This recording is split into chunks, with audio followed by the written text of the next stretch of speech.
Nestor Ivanovych Makhno, Bat'ko Makhno, July 6, 1934, was a Ukrainian anarcho-communist revolutionary and the commander of an independent anarchist army in Ukraine during the Russian Civil War of 1917 to 1922. As commander of the Revolutionary Insurrectionary Army of Ukraine, commonly referred to as the Makhnovshchina, Makhno led a guerrilla campaign during the Civil War. Makhno fought all factions which sought to impose any external authority over southern Ukraine, battling in succession the Ukrainian Nationalists, the Imperial German and Austro-German occupation, the Hetmanate Republic, the White Army, the Red Army, and other smaller forces led by Ukrainian otamans. Makhno and his movement repeatedly attempted to reorganize life in the Huliaipole region along anarchist-communist lines. However, the disruptions of the Civil War precluded any long-term social experiments. Although Makhno considered the Bolsheviks a threat to the development of an anarchist-free territory within Ukraine, he twice entered into military alliances with them to defeat the White Army. In the aftermath of the defeat of the White Army in the region in November 1920, the Bolsheviks initiated a military campaign against Makhno, which concluded with his escape across the Romanian border in August 1921. After a series of imprisonments and escapes, Makhno finally settled in Paris with his wife Alina and daughter Yelena. In exile, Makhno wrote 3 volumes of memoirs. Makhno died in exile at the age of 45 from tuberculosis-related causes. He is also credited as the inventor of the Taschanka, a horse-drawn platform mounting a heavy machine gun. Early life. Nestor Makhno was born into a poor peasant family in Huliaipole, Yekaterinoslav Governorate of the Russian Empire. He was the youngest of 5 children. Church files show a baptism date of October 27, 1888, but Nestor Makhno's parents registered his date of birth as 1889. His father died when he was 10 months old.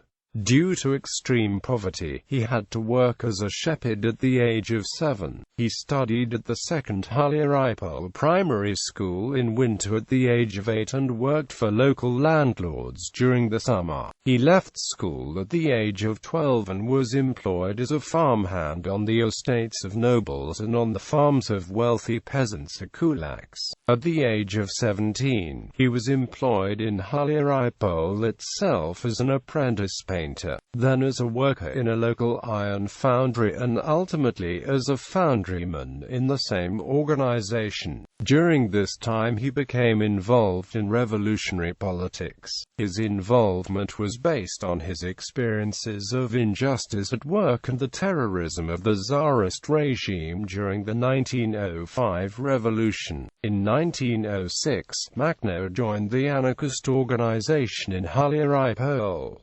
He was arrested in 1906, tried, and acquitted. He was again arrested in 1907, but could not be incriminated, and the charges were dropped. The third arrest came in 1908 when an infiltrator was able to testify against Makhno. In 1910, Makhno was sentenced to death by hanging, but the sentence was commuted to life imprisonment and he was sent to Butyrskaya prison in Moscow. In prison he came under the influence of his intellectual cellmate Pyotr Ashna. He was released from prison after the February Revolution in 1917. Organizing the peasants' movement. After liberation from prison, Makhno organized a peasants' union. It gave him a Robin Hood image and he expropriated large estates from landowners and distributed the land among the peasants. In March 1918, the new Bolshevik government in Russia signed the Treaty of Brest-Litovsk, concluding peace with the Central Powers, but ceding large amounts of territory, including Ukraine. Ukraine, as the central Rada of the Ukrainian People's Republic proved unable to maintain order. A coup by former Tsarist General Pavlo Skoropadsky in April 1918 resulted in the establishment of the Hetmanate, already dissatisfied by the UNR's failure to resolve the question of land ownership. Much of the peasantry refused to support a conservative government administered by former imperial officials and supported by the Austro-Hungarian and German occupiers. Peasant bands under various self-appointed otamani, which had been counted on the rolls of the UNR's army, now attacked the Germans, later going over to the Directory in summer 1918 or to the Bolsheviks in late 1918, or home to protect local interests, in many cases changing allegiances, plundering so-called class enemies, and venting age-old resentments. They finally dominated the countryside in mid-1919. The largest portion would follow either socialist revolutionary Matvei Rehoyev, the anarchist flag of Makhno. In Yekaterinoslav province, the rebellion soon took on anarchist political overtones. Nestor Makhno joined an anarchist group and eventually became its commander, due in part to the impressive personality and charisma of Makhno. All Ukrainian anarchist detachments and peasant guerrilla bands in the region subsequently became known as Makhnovists. These eventually came together in the Revolutionary Insurrectionary Army of Ukraine, also called the Black Army. The RIU battled against the Whites forces, Ukrainian Nationalists, and various independent paramilitary formations that conducted anti-Semitic pogroms. The anarchist movement in Ukraine came to be referred to as the Black Army, Makhnovism, or pejoratively Makhnovshchina. In areas where they drove out opposing armies, villages sought to abolish capitalism and the state by organizing themselves into village assemblies, communes and free councils. The land and factories were expropriated and put under nominal peasant and worker control by means of self-governing committees. However, town mayors and many officials were drawn directly from the ranks of Makhno's military and political leadership. The Makhnovists and formation of the anarchist Black Army. Hetman Pavlo Skoropadsky, head of the Ukrainian state, lost the support of the Central Powers after the collapse of the German Western Front. Unpopular among most southern Ukrainians, the hetman saw his best forces evaporate and was driven out of Kiev by the Directory. In March 1918, Makhno's forces and allied anarchist and guerrilla groups won victories against German, Austrian, and Ukrainian nationalist forces, and units of the White Army, capturing a lot of German and Austro-Hungarian arms. These victories over much larger enemy forces established Makhno's reputation as a military tactician. He became known as Bat'ko to his admirers. At this point, the emphasis on military campaigns that Makhno had adopted in the previous year shifted to political concerns. The first Congress of the Confederation of Anarchists groups, under the name of NABAT, issued 5 main principles: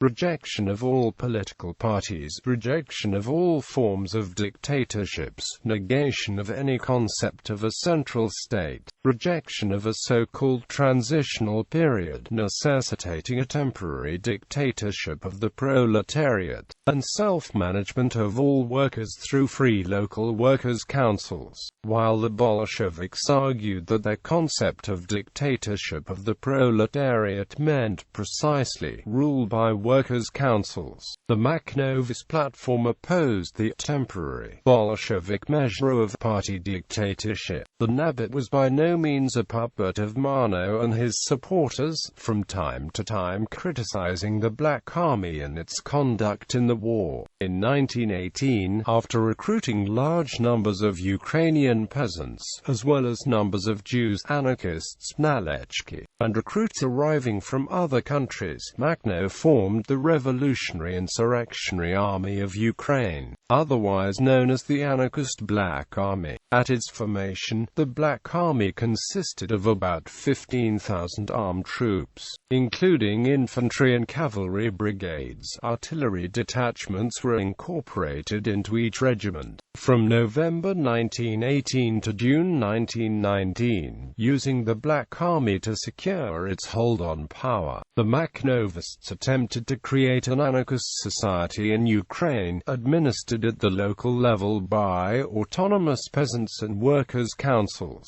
New relationships and values were generated by this new social paradigm, which led Makhnovists to formalize the policy of free communities as the highest form of social justice.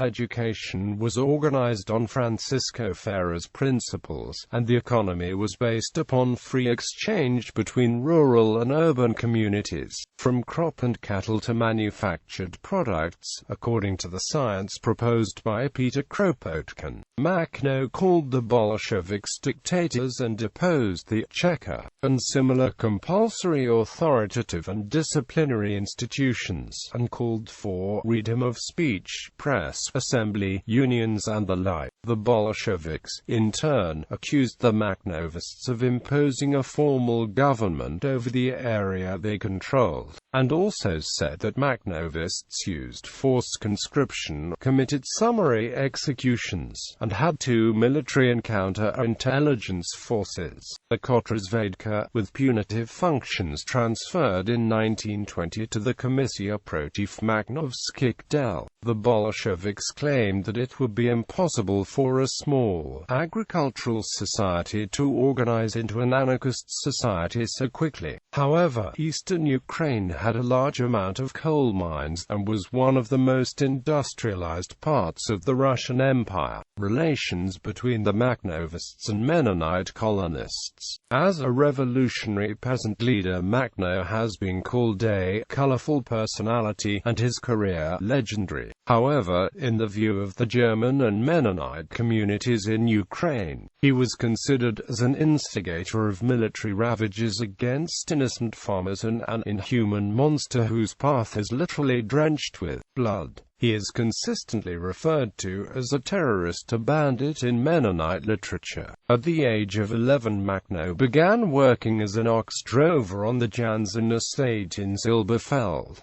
Here he began to develop a hatred for the ruling classes. In his memoirs he writes, "At this time I began to experience anger, envy and even hatred towards the landowner, and especially towards his children, those young slackers who often strolled past me sleek and healthy, well-dressed, well-groomed and scented, while I was filthy, dressed in rags, barefoot, and reeked of manure from cleaning the Calvez barn." Makhno also worked at the Mennonite-owned Kroger plant in Huliaipole. Throughout the Civil War, Makhno and his troops raided many German and Mennonite colonies and estates in the Katerinoslav Oblast. The larger rural landholdings of Mennonites were prominent targets due to the wealth and proximity to Huliaipole. The Schönfeld colony, located adjacent to the Huliaipole area, was unique in that it consisted predominantly of Mennonite estate settlements across an expansive area. Mennonite colonies were targeted by Makhno because, as owners of prosperous farms and estates,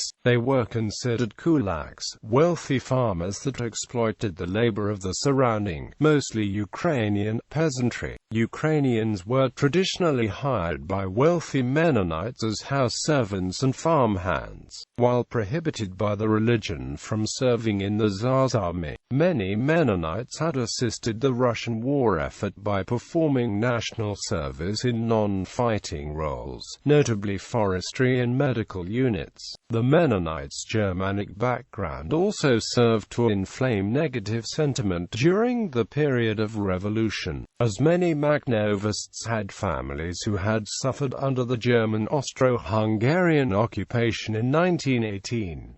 Makhno's own brother, Emilian, a disabled war veteran, was murdered and his mother's home burned to the ground by the occupation. The Mennonites themselves, having been stripped of the wealth and property during the revolution, embraced the occupation, who promised to re-establish them as landowners. Some Mennonites accompanied punitive detachments against the peasantry, which greatly contributed to the growing bitterness between Mennonites and Ukrainians. In October 1918, Austro-Hungarian forces and German colonists burned down the pro-Makhnovist village of Bolshevik and murdered many of its inhabitants. Makhno responded with a sustained campaign of retribution against German Mennonite colonies and estates. At the same time, Makhno voiced his opposition to the indiscriminate slaughter of the colonists and established ground rules for occupying the colonies. Throughout 1918, a total of 96 Mennonites were killed in the Schoenfeld-Brassel area. By the winter 1918-1919, most residents of the Schoenfeld colony had fled to the relative safety of the Makhnovshchina colony. While under German occupation, the Mennonites had been encouraged to form self-defense units. Mennonite youth were trained and armed under the supervision of German officers, breaking with nearly 4 centuries of pacifism. Tacit approval of the Selbstschutz was given by the Mennonite leadership at the Lichtenau Conference, intended exclusively for the defense of the colony. With the arrival of General Denikin's White Volunteer Army, the Selbstschutz was gradually drawn into offensive operations against Makhno. Later in the Civil War, some Mennonites also formed ethnic battalions within the White Army. The Selbstschutz was initially successful in protecting the communities against Makhno's partisans, but was overwhelmed once the anarchists aligned themselves with the Red Army, which had entered Ukraine in February 1919. The Mennonites of the Makhnovshchina colony were under joint Makhnovist-Red occupation until the Whites broke through the Southern Front in May 1919. Following Makhno's devastating attack on Denikin's rearguard in September to October 1919, the Mennonite colonies found themselves once more under Makhnovist occupation. The year 1919 saw the greatest number of Mennonites killed, some 827, or 67% of all Mennonite Civil War deaths. The great majority of these occurred between October and December. During this period, major massacres occurred in Eichenfeld, Blumenort, Steinfeld and Ebenfeld and Münsterberg while under the administrative control of the Makhnovists. The Chortitzer colony also suffered a great degree of death and robbery. Despite ongoing debate and investigation into Makhno's personal culpability for the massacres, there is currently no evidence he was present or have sanctioned these actions. According to the research of Peter Letkerman, 3,336 Russian Mennonites, or 3% of the total population, died between 1914 and 1923. 96% of these deaths occurred in Ukraine. Allegations of anti-Semitism, like the White Army, the Ukrainian National Republic and forces loyal to the Bolsheviks. Makhno's forces were accused of conducting pogroms against Jews in Ukraine during the Civil War, based on the Bolshevik accounts of the war. However, these claims have never been proven. Anarchist Paul Avrich writes, Makhno's alleged anti-Semitism, charges of Jew baiting and of anti-Jewish pogroms have come from every quarter, left, right, and center, without exception. However, they are based on hearsay, rumor, or intentional slander, and remain undocumented and unproved. Avrich notes that a considerable number of Jews took part in the Makhnovist anarchist movement. Some, like Vsevolod Mikhailovich Eichenbaum, also known as Valin, and Baron Aaron, were intellectuals who served on the Cultural Educational Commission, wrote his manifestos, and edited his journals. but the great majority fought in the ranks of the anarchist Black Army, either in special detachments of Jewish artillery and infantry, or else within the regular anarchist army brigades alongside peasants and workers of Ukrainian, Russian, and other ethnic origins. Together they formed a significant part of Makhno's anarchist army. Significantly, during the Russian Civil War, the Merk as a central committee of the Zionist organization in Russia regularly reported on many armed groups committing pogroms against Jews in Russia, including the Whites, the Russian Ukrainian Green Nationalist Nikifor Grigoriev, as well as Red Army forces, but did not accuse Makhno or the anarchist Black Army of directing pogroms or other attacks against Russian Jews.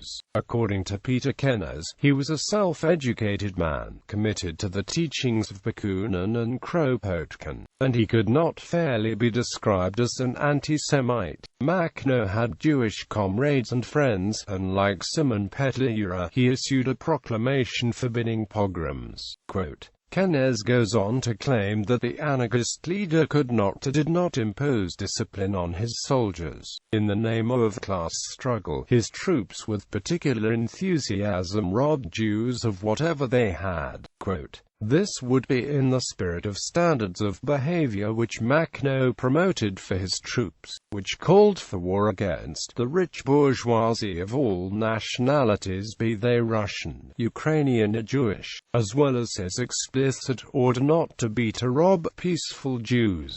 National issues. While the bulk of Makhno's forces consisted of ethnic Ukrainian peasants, he did not consider himself to be a Ukrainian nationalist, but rather an anarchist. His movement did put out a Ukrainian-language version of the newspaper, and his wife Halina Kuzmenko was a nationally conscious Ukrainian. In emigration, Makhno came to believe that anarchists would only have a future in Ukraine if they Ukrainianized, and he stated that he regretted that he was writing his memoirs in Russian and not in Ukrainian. Makhno viewed the revolution as an opportunity for ordinary Russians, particularly rural peasants, to rid themselves of the overweening power of the central state through self-governing and autonomous peasant committees, protected by a people's army dedicated to anarchist principles of self-rule. White and Red Army attacks. Bolshevik hostility to Makhno and his anarchist army increased after the defection of 40,000 Red Army troops in Crimea to the Black Army in July 1918.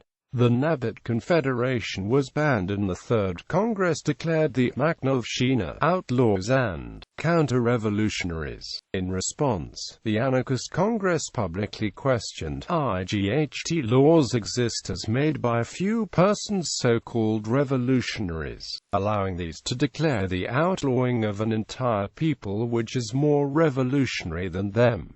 Quote, relying largely on a September 1920 report from V. Ivanov, a Bolshevik delegate to Makhno's camp, Moscow justified its hostility to Makhno and the anarchists by claiming that Makhno's anarchist army and state had no free elections to the General Command Staff, with all commanders up to company commander appointed by Makhno and the Anarchist Revolutionary War Council. Makhno had refused to provide food for Soviet railwaymen and telegraph operators. There was a special section in the Anarchist Revolutionary Military Council Constitution that dealt with disobedience and desertion secretly and without mercy. That Makhno's forces had raided Red Army convoys for supplies, and had failed to pay for an armored car seized from Bryansk, that the Nabat was responsible for deadly acts of terrorism in Russian cities. The Bolshevik press was not only silent on the subject of Moscow's continued refusal to send arms to the Black Army, but also failed to credit the Ukrainian anarchists' continued willingness to ship food supplies to the hungry urban residents of Bolshevik-held cities. Vladimir Lenin soon sent Lev Kamenev to Ukraine, who conducted a cordial interview with Makhno. After Kamenev's departure, Makhno claimed to have intercepted 2 Bolshevik messages, the first an order to the Red Army to attack the Makhnovists, the second ordering Makhno's assassination. Soon after the 4th Congress, Trotsky sent an order to arrest every Nabat Congress member. Pursued by White Army forces, Makhno and the Black Army responded by withdrawing further into the interior of Ukraine. In 1919, the Black Army suddenly turned eastwards in a full-scale offensive, surprising General Denikin's white forces and causing them to fall back. Within 2 weeks, Makhno and the Black Army had recaptured all of the southern Ukraine. When nearly half of Makhno's troops were struck by a typhus epidemic, Trotsky resumed hostilities. The Cheka sent 2 agents to assassinate Makhno in 1920, but they were captured and, after confessing, were executed. All through February 1920, the Free Territory, Makhnovist region, was inundated with Red troops, including the 42nd Rifle Division and the Latvian and Estonian Division. In total, at least 20,000 soldiers. Victor Belash noted that even in the worst time for the Revolutionary Army, namely at the beginning of 1920, in the majority of cases rank-and-file Red Army soldiers were set free. Of course, Belash, as a colleague of Makhno's, was likely to idealize the punishment policies of the Bat'ko. However, the facts bear witness that Makhno really did release in all 4 directions captured Red Army soldiers. This is what happened at the beginning of February 1920, when the insurgents disarmed the 10,000-strong Estonian division in Huliaipole. To this it must be added that the Revolutionary Insurrectionary Army of Ukraine included a choir of Estonian musicians. The problem was further compounded by the alienation of the Estonians by Anton Denikin's inflexible Russian chauvinism and the refusal to fight. With Nikolai Yudenich, there was a new truce between Makhnovist forces and the Red Army in October 1920 in the face of a new advance by Wrangel's White Army. While Makhno and the anarchists were willing to assist in ejecting Wrangel and White Army troops from southern Ukraine and Crimea, they distrusted the Bolshevist government in Moscow and its motives.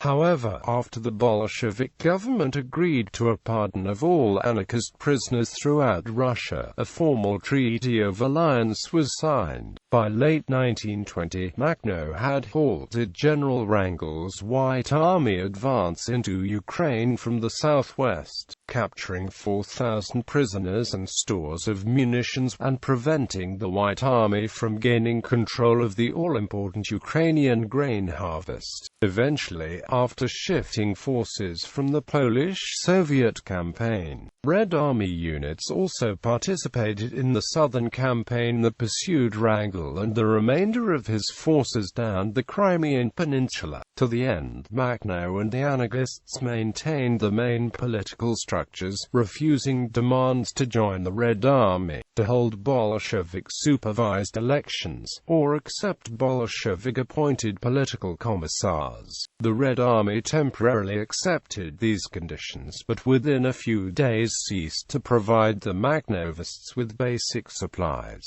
such as cereals and coal. When General Wrangel's White Army forces were decisively defeated in November 1920, the Communists immediately turned on Makhno and the anarchists once again. After refusing a direct order by the Bolshevik government to disband his anarchist army, Makhno intercepted 3 messages from Lenin to Christian Rakovsky, the head of the Bolshevik Ukrainian Soviet based in Kharkiv. Lenin's orders were to arrest all members of Makhno's organization and to try them as common criminals. On November 26, 1920, 1920, less than 2 weeks after assisting Red Army forces to defeat Wrangel. Makhno's headquarters staff and many of his subordinate commanders were arrested at a Red Army planning conference to which they had been invited by Moscow, and executed. Makhno escaped, but was soon forced into retreat as the full weight of the Red Army and the Cheka's special punitive brigades was brought to bear against not only the Makhnovists, but all anarchists, even their admirers and sympathizers.